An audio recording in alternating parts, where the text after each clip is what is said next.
everyone, and welcome to this special edition of Colorado Inside Out here at Mackey Auditorium on the beautiful University of Colorado campus. Tonight, we are looking into what happens to your ballot when you turn it in. We're pulling the screen across and letting you see the election process from some of our experts here in Colorado. I'm very excited for us all to learn tonight. Let me introduce you first to Amber McReynolds, who is to my right. Amber is a National Election Administration expert. She also used to serve as the Director of Elections for the City and County of Denver. Next to Amber, we have Alton Dillard, who is a consultant with the Dillard Group and also former election spokesperson for the City and County of Denver. Then Molly Fitzpatrick, who is the Boulder County Clerk and Recorder and also the president of the Colorado County Clerks Association. Next to Molly is Carly Kopis, Weld County Clerk and Recorder, and Doug Spencer, a constitutional and election law professor at the University of Colorado Law School. This will be the most scrutinized election in modern history in this country. And our experts will all say it's also going to be the safest election that we have had in Colorado. To explain that thinking, for this show, we're going to talk about the life of a Colorado ballot. Let's start where it all begins, with registering to vote. It used to be, you all, at least in Denver County, you had to go to the clerk and recorder's office between 9 and 5, go on your lunch hour, and you had to register a month before Election Day. It's so much easier now. Well, that's right. It's far more convenient now, and we've also in Colorado, the system has been designed to leverage new technologies that have emerged over the last 20 years to automate the process, so that if you go to the motor vehicle location, for instance, you're automatically registered to vote as long as you meet the criteria and you're a citizen. All of that happens instead of multiple forms, it happens in one transaction. And that's really important in terms of providing convenience, but also safeguarding the system and making sure that the addresses are accurate. When we talk about the ease, though, some people will argue it is too easy to register to vote in Colorado, and that maybe some people who don't live here permanently are registering. Voters have to affirm to certain qualifications when they're registering to vote, that they'll be 18 on or before Election Day, a U.S. citizen, and a resident of Colorado for 22 days. So on top of that, in Colorado, we use a variety of databases to check against our voter registration system to ensure that only eligible voters are actually voting. So I would say our system is actually very modern because we can still create ease in registration while ensuring that only eligible voters are actually casting a ballot. So while registration is happening, there's also a lot of work being done behind the scenes that people don't know about in terms of getting these ballots ready, which now people have in Colorado, their ballots. Let's talk about Weld County specifically, because I didn't realize Weld County has the most complicated ballot in our whole state. The reason is because of how many municipalities that we have, how many school districts that we have, and the exorbitant amount of special districts we have. You say it's the most complicated. It's the most complicated to administer, or like once a voter gets it, is it pretty straightforward, or is it also kind of complicated for them relative to somebody in Boulder? So when I'm saying the most complicated, it's the most complicated for us to administer because we have to make sure that you are getting what you're eligible for and your neighbor across the street who could be different is actually getting what they're eligible for. So making sure when we're laying out that ballot, and we have over 1,000 different ballot styles in Weld County for this presidential election, and we have to lay out every single one of those and make sure that it's correct, and then do all the verification aspects of it in a very short time frame, I mind you, very, very short time frame, so that we're making sure that you have the correct stuff that you are eligible for. Because the last thing that any of us in the elections world want is for you not to have something that you're supposed to have on your ballot. Like, it needs to all be there. I'm curious too, while you're getting the ballots ready, the ballot boxes, which are so popular in Colorado, what's work is being done now to make sure they are all ready to go and they're very secure? Those ballot drop boxes are under 24-hour video surveillance. We are reviewing that footage to make sure that it's working and that it's operating. And on top of that, those ballot drop boxes are emptied by bipartisan teams of election judges who are going to that box, emptying out a Republican and a Democrat, demonstrating chain of custody, that they've taken receipt of the contents of that box, and they bring it back to our ballot processing centers for the beginning of the ballot processing cycle. And so there is a chain of command as to from ballot box to the office. That's correct. Yeah, including, there are forms, there's paperwork that's filled out, and as Clerk mentioned, it's bipartisan teams, and that's one of the things from the communication standpoint that we always emphasize. So regardless of what the partisan balance of your county looks like, these are bipartisan processes. Amber, I remember when I first moved here, you had to ask ahead of time to get a ballot mailed to you. Correct. Why did we make these changes? Why were they so important for Colorado to make it more accessible? And many other states is still kind of the old way of doing things. Yeah, I mean, Colorado, you look back 20 years ago or even 15 years ago, we spent a lot of time in the election offices processing pieces of paper, whether that was voter registration forms or it was absentee ballot applications, mail ballot applications at the time. By 2012, almost 80% in many of the counties around the state, about average of 75%, voted by mail in the 2012 presidential election, and the remaining 25% or less were calling all of the election offices saying, my friend and my neighbor and all of these people got a mail ballot, where's mine?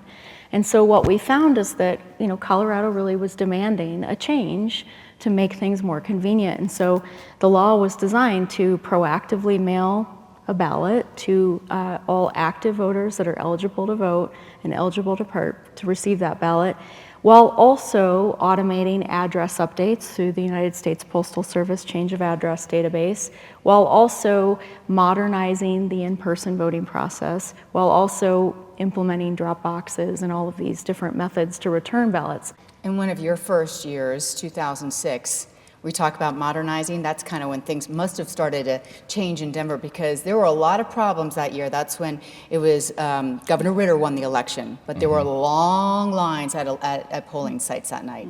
Yeah, there was a technical failure that resulted in probably more than 20,000 people getting turned away, and it also created a change in governance, because until January of 2007, Denver had actually an election commission where the clerk and recorder was a mayoral appointee, and then we had 2 elected election commissioners. And this is no shade on them, but it was a part-time job. One was a CPA and one was a realtor. And so there was such an outcry that this can never happen again, that changes were made, but also our local laws state in Denver, you get the resources to execute successful elections. Let's talk about ballot tracking, which we have here in Colorado, which is a great resource. Yeah, so ballot tracking was actually pioneered in Denver, Colorado, way back in 2009, if you can believe it. And it's designed to allow voters to sign up to get text or email notifications about the status of their mail ballot, all the way through the postal system. So when your ballot's on the way to you, when it goes back, once the clerks receive it, all those aspects. And the great thing about it is it didn't require a law to change. It's just an enhancement in technology that's benefited the voters in various ways. And now more than 120 million people nationwide have access to use this technology as voters. And it's a great way for us on our side as well, on the administrative side, to be able to know when a voter calls, hey, where is my ballot? We're actually able to go in and see it as well and say, okay, it has now gone to the Denver GMF and now it's headed back up to the Greeley Post Office. So it also is a good way for us as another added security measure. Let's say in theory that someone was going and stealing ballots out of someone's mailbox. Well, ballot tracks would be notifying the voter that their ballot had been turned into our office, that it had been signature verified, and so we would be knowing, voters would be calling saying, I never turned in my ballot. Now I'm getting 2 messages saying it's been turned in and it's been signature verified. We've never had any reports of that. So that's another tool that can give voters confidence that that is not happening in Colorado. I'm curious about what you do in terms of the law school. Compared to when you first started teaching election law, is there more interest among students or people wanting to go into this facet of law? Absolutely. I started teaching in 2013. I had 12 students take an election law class. It didn't change until 2020. And in 2020, I actually was teaching my election law class at the Yale Law School, which admits about 200 students a year. And I had 120 people enroll for the class and a wait list. And it wasn't for me. I was not a Yale professor. They didn't know, they weren't taking it because they thought I would be great. They had no idea who I was. And that's the same here. I teach election law this year at CU Law School, and there's 85 students in the class. There's a huge demand for learning about this area of law and also practicing in this area. What are you all expecting? I'll ask the clerks on November the 5th. Well, for Weld County, we traditionally for presidential election have an extremely high turnout. But for us, we're a very early adopter of the mail ballot, and so we were one of the leading counties when we went to that model.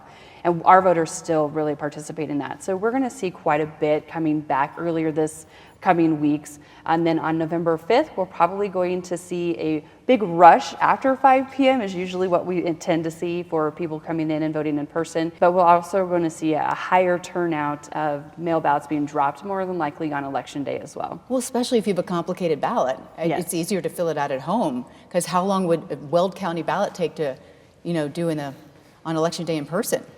So we have already tested that out because we need to kind of warn our judges about how long it's going to actually take somebody to use a ballot marking device. And if they actually are a prepared voter, it'll probably take between 30 and 45 minutes. If they are an unprepared voter, unfortunately, it's probably going to be taking an hour to an hour and 30. Get out, really? Yeah, Wow. we just have so much stuff. So what happens at 7 o'clock? There have already been mail-in ballots. Where have they been sitting, leading up to when we start seriously counting and verifying signatures and all that? Our election judges are closing those 24-hour ballot drop boxes at 7 p.m. And so they are bringing those ballots back to our ballot processing operation, and that's when the polls close at 7 p.m. And so our election judges are also, making sure that anyone that's in line is going to vote. So once everything is back in our ballot processing operation, it goes through multiple steps to verify identity, to ensure that it's opened properly, to ensure that voter information is not compromised and that we're preserving anonymity. And then we are actually going through and scanning and tabulating those ballots. And so there's so many steps baked in, and that demonstrates accuracy. It demonstrates integrity. It demonstrates the exact opposite thing of what we hear of, oh, there's problems, that it's taking so long. It's the exact reason that it's actually demonstrating accuracy. And you have a lot of steps that you said. As it's monitored, I mean, we heard about bipartisanship before, people watching this. Are there cameras in your counting centers like we've seen in Pennsylvania? What does it look like on that night? Is it kind of chaotic and fun and people are doing stuff, or is it boring? And No, it is not boring. It's not boring. Yeah, we're getting lots of ballots back, and we do have cameras on our operations 24/7. And on top of that, again, we have bipartisan teams of election judges, and this process is open. People can sign up to be a watcher through their political party or through a ballot measure campaign and actually come and observe key parts of the elections process. And that's a really important thing that's true in Colorado, and that's true across the country as well. There are transparency requirements in every state. Is there someone keeping an eye on the election watchers, that they're not going where they shouldn't be, or Sometimes we touching do ballots, have or watcher monitors or wranglers or whatever other counties call them. So we do have them have one point of contact for every single process that they're watching. And then if they kind of get a little out of line, then we do have the ability to have a conversation with them and politely ask them to leave if necessary. And the watchers also go through a training. So the Secretary of State has some guidelines and a training, and they can go watch that just so that they understand what the election rules are. It's actually because of all these things that are in place in a bipartisan way, from an observation perspective, all those things. That's why it often surprises so many of us that have worked in this environment when we hear all the bad info that can be out in the public domain, because all of these different checks and balances and different steps in the process exist as part of that legal structure that ensures that elections are fair and secure and accurate throughout. I was in the U.S. Senate as a staffer during Bush v. Gore, and that was a different sort of dynamic in society. That was more of a panic. There was no misinformation or accusations of fraud and everything that we have to deal with these days. And so that's why the tours, and even if they're not large tours, it's that each one teach one. Check in with your county clerk and recorder. They have nothing to hide. They will show you around. And then they're like, oh, okay, well, I didn't know this worked like that, or I didn't know this is what preserves the privacy of my mail ballot. And it's just a matter of trying to keep people informed in a sort of time in our society where there may not be a lot of interest in being informed. Right, so some of this transparency is so important, not just for educating people and making sure that we can verify this after the fact, but if you go back to the litigation after 2020, there were 60 some odd lawsuits filed by the Trump campaign, and they were not successful. And the primary reason they weren't successful is a lack of evidence, and the evidence that a court requires is hard evidence that's gathered in real time. So you're not allowed to provide hearsay, which is, well, somebody said they saw this. You have to have documented evidence at the time that something happened. So having a poll watcher creates that. Having a tour creates that. If there's an allegation later that something happened, you can say, in real time, we have a record that this wasn't happening. And so waiting until after the election to then try to go back and gather this forensically, it doesn't hold up in a court of law. Gathering this in real time from poll watchers, poll workers can call hotlines and report things. I'm a part of a hotline that if poll workers feel that there's something going on, although they have their own chain of command, voters can call. Those records will be really important for the litigation that is almost inevitable to come after the election, as much, I think, as helping people feel good about the outcome. But there are voter integrity organizations. There's the longest, probably nonpartisan group is this 1-866-OUR-VOTE. And it's a national hotline, and voters can call. And if you look at the amount of reported concerns by voters, I think it's something like 30,000 complaints were filed in 2018, and 250,000 complaints were filed in 2020. So more people are aware of this, and they're creating a documented record of what they've seen. And they can also get feedback from election lawyers, from party officials, to say what you saw is not okay, or what you saw actually is part of the process. And it may feel weird to you, but this is the way that it works, and you weren't allowed to vote a ballot. You were supposed to vote a provisional ballot or something. And hopefully calm down any dispute that's risen. What's the climate like in Boulder and Weld counties? Is everything going all right now in terms of inquiries, allegations? It's a hard moment to be an election official. There's no doubt about that. The vitriol in which our staff has, they've just faced horrible comments and threats, and same with the election officials.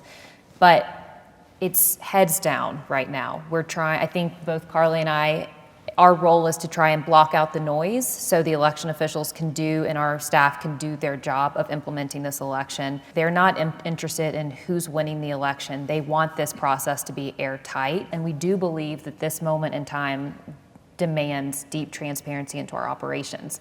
I can say that we're doing double the amount of tours that we've ever done, and that was a reflection of what we saw needed in 2022. We're adding law enforcement to those tours, because we're bringing in dozens and dozens of people into our operations. And so we need to ensure that our people feel safe enough to keep doing the nuts and bolts of election administration. I think we have to remember, it's really important to remember that elections were deemed critical infrastructure in January 2017, post the 2016 presidential. So election infrastructure had never been deemed with that high level from a national security perspective. This is our nation's critical infrastructure. And similarly, the United States Postal Service, which plays a major role in delivering ballots out to voters and delivering all election material. It's not even just ballots, it's election material broadly, is part of our nation's critical infrastructure. And so what I think often people forget is how highly scrutinized, how large this infrastructure is. It isn't just local election offices, there's state offices involved, there's the Postal Service involved, there's the political parties, it's a very wide array of different institutions that are involved. When you talk about systems, we're talking about computers.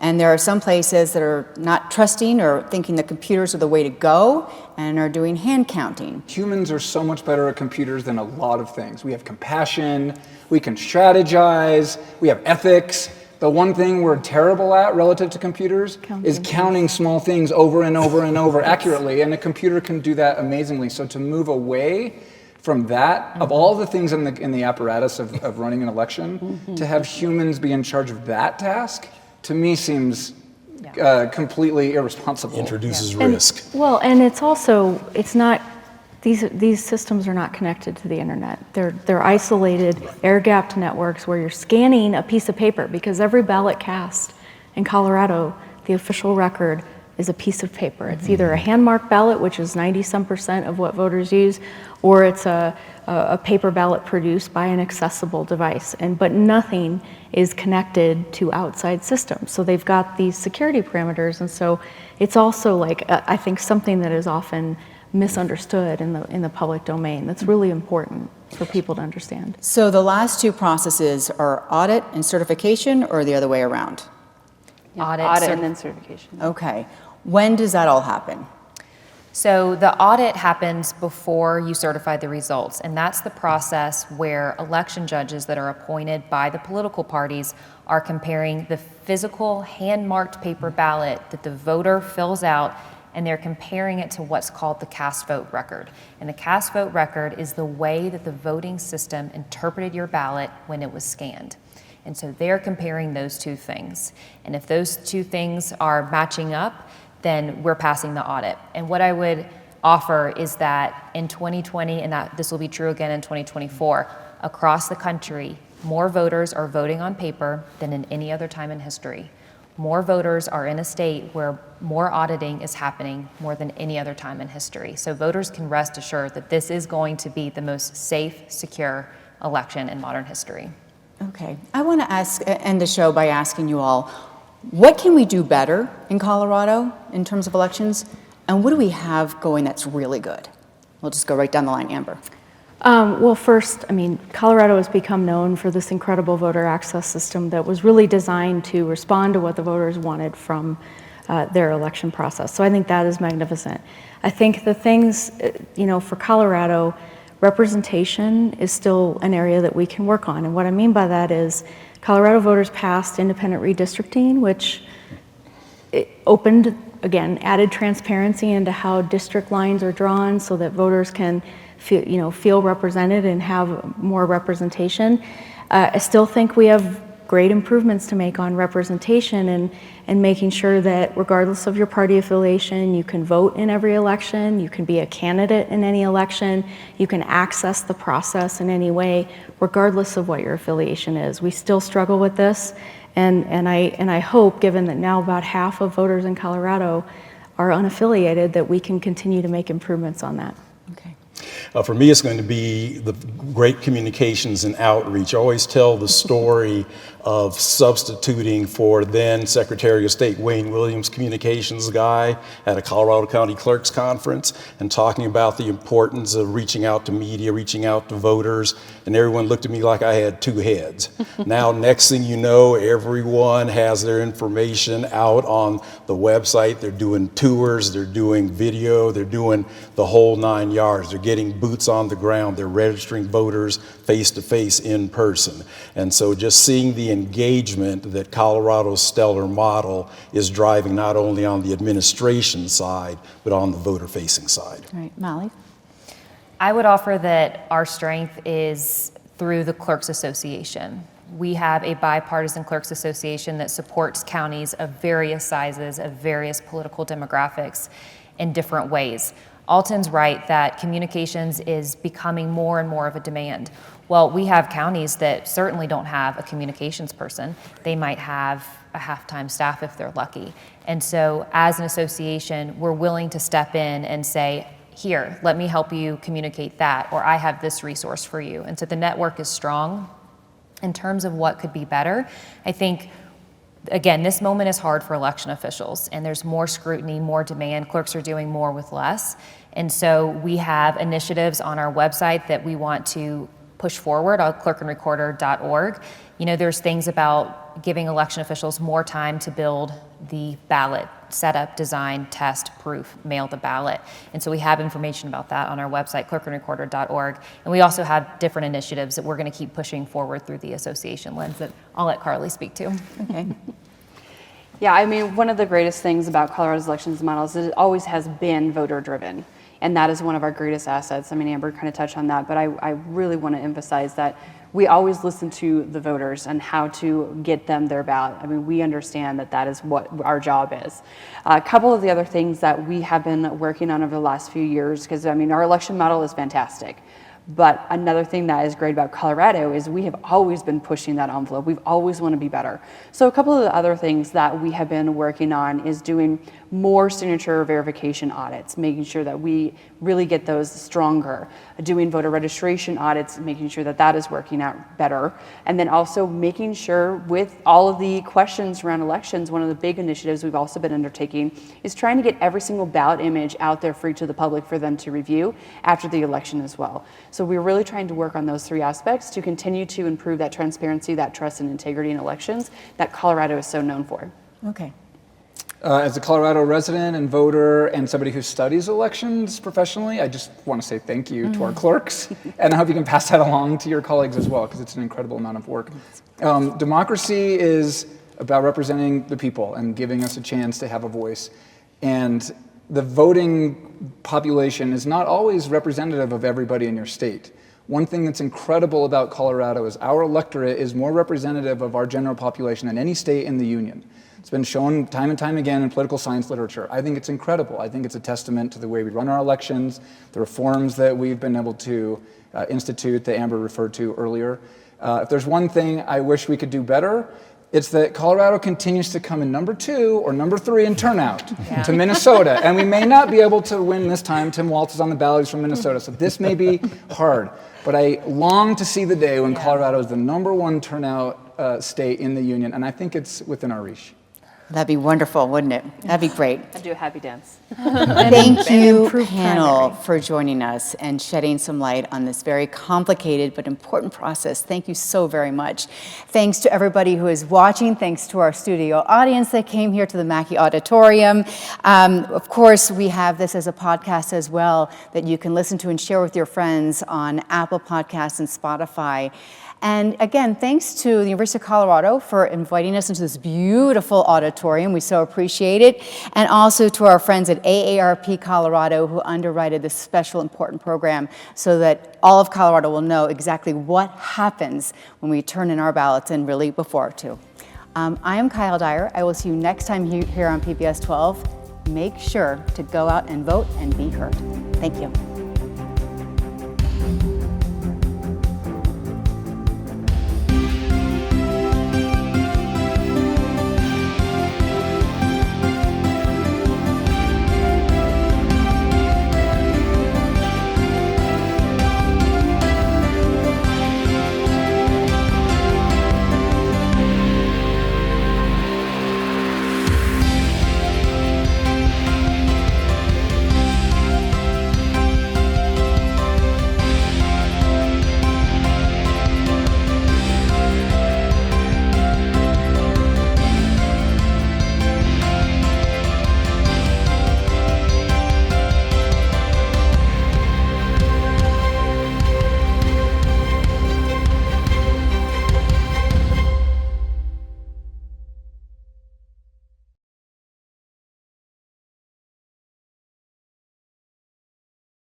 PBS 12 believes in the power of original, local programming. Help us bring more shows, like the one you just watched, by donating at pbs12.org/program support today.